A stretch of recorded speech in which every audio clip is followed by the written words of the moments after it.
Actually, I did not want to play Pokemon Go at all, to be honest. But it was my previous game friend, which the game is called Clash of Clans, who actually got me to play the game. Say to me like some puns like, "Brendan, don't you want to be the very best like no one ever was?" You know, and I told them this. Well, if I were to start playing Pokemon Go, the problem is I'm going to quit playing Clash of Clans, which the truth is it has happened. So right here, right now, I'm playing Pokemon Go without them because they're still playing Clash of Clans, some of them, although they have retired playing the game.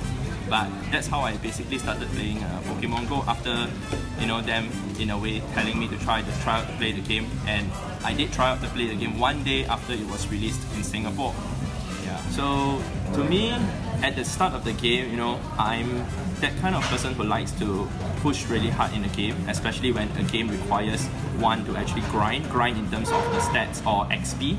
So right here in Pokemon Go, when I first discovered that it's very difficult to attain the max level of level 40. A lot of people say that it will take around a year to actually hit level 40, but when I did the math, I was doing around 300,000 XP per day, and we need a total of 20 million XP to hit level 40. So doing the math, I will need less than 80 days to actually hit level 40.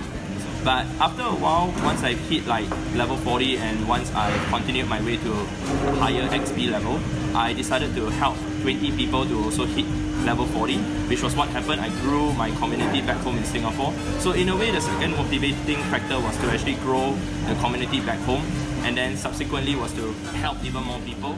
I use an iPad mini because that's my favorite device to play on, especially when I'm driving.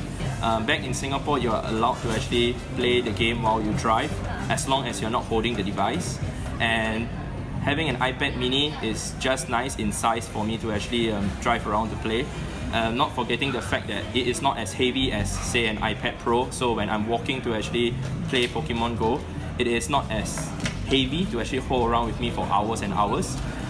When it comes to driving in the car, at least, you know, it being a slightly bigger screen than an iPhone, I could see the Pokemon much better. So basically, there was one time back in 2017, I was hunting for Lapras, and it was at Changi Beach, and it was 2 AM. So what happened was, my friend and I, we actually went to the beach, and you know, on the map there was a Lapras, and I thought we could get it on the beach itself. However, it was in the water, so I estimated it was 80 meters in the water, and we saw a canoe next to us, but we didn't want to steal the canoe. In the end, my friend said to me, "Hey, what if it's a perfect Lapras?" Then I'm like, "What are you trying to tell me? We want to swim for it?" Then okay, we went to swim for it, and just to cut the story short, we did not come back with a Lapras, but we came back with 2 spoiled mobile phones because both of our hands went down the water, and yeah, both our phones died. Pokemon to date that I've caught is probably my 98% shiny Kyogre.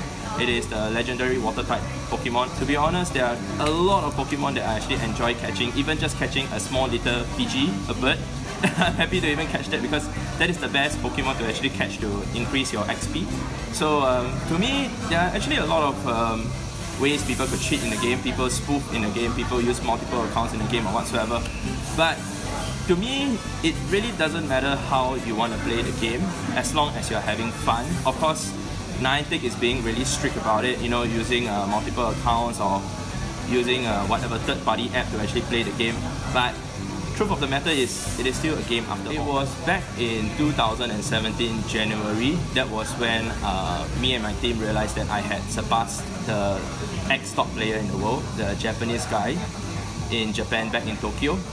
And that was when a lot of people labeled me as the world #1 player in terms of XP. But in terms of other aspects in the game, like PvP or whatsoever, I am not the best. I just felt normal. I felt that it just came as it is, but I knew that I enjoyed playing the game. That's all that mattered. Whether I am #1 or not in the world, it really doesn't matter at all.